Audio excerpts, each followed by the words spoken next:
Keď fotón nasmeruješ na rovinu s dvoma štrbinami a pozoruješ ho, nemôže prejsť obidvoma.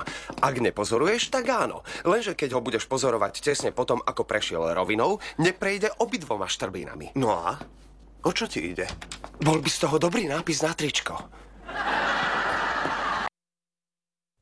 Míří-li foton přes desku se dvěma štěrbinami, z nichž jedna je pozorována, neprojde oběma štěrbinami. Není-li pozorována, projde. Je-li pozorována poté, co projde, ale předtím, než narazí na desku za ní, neprojde oběma štěrbinami. Souhlasím. A co s tím? Jenže by to byl fajn potisk na triko. Leonard si sem pozval dámu. Prišla ťa navštíviť stará mama?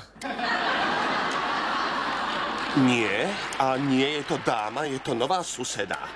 Počkaj, tu je naozaj žena? Aha. A máme odísť, lebo očakávaš súlož?